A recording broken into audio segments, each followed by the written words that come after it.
Tere tulemast, head jalgpallisõbrad, otse pildis Postimehe spordiportaali vahendusel siia kaunisse, sooja, suvelisse, maalilisse Viljandisse.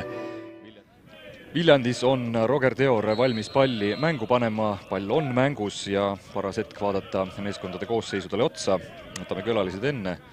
Leiab hea sööduga Subotini paremalt äärelt, on juba minemas Karl Mööl, saab palli omaks ja annab kasti äärelt madala tsenderduse, millele läheb peale Carlos Kaljuga kas pingil või väljakul kaasas. Peale löök Pereiralt nüüd ja uuesti proovib keskväljalt. Nüüd siit jätab Pereira, langeb pall seal Valikajevile, Pereira saab peale lüüa ja nüüd suur segadus seal põrkleb mitme mehe vahel.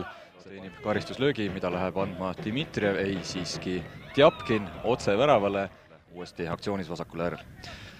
Udselt nüüd pall kasti, saab Neemelo selle omaks ja virutab latti sealt olukorrast, aga jätkuolukorrast võtab Nõmme Kalju ikkagi oma ja läheb selle olukorra peale maru vihane Nõmm seda olukorda sealt klaarima, aga värav on tõsiasi, Kalju on saanud 56. minutil oma tahtmise.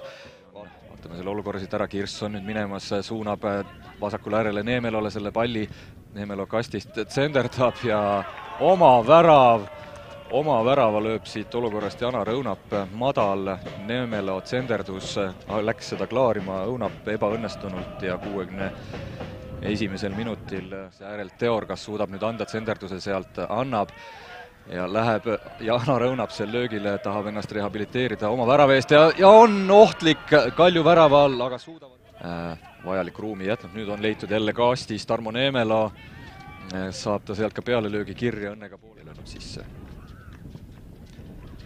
Ja napilt läheb see Robert Kirss, aga tema pealelöök tabab Viljandi mängijaid. Ja see kohtumine on lõppenud, Viljandi tulevik on teinud jätku oma mängudele tugevate meeskondade vastu, mis on lõppenud seeriaga 2-0, on siis mängitud sama tulemusega kodus nii Flora kui Levadia vastu. Nüüd on ka Kaljule 2-0 alistatud.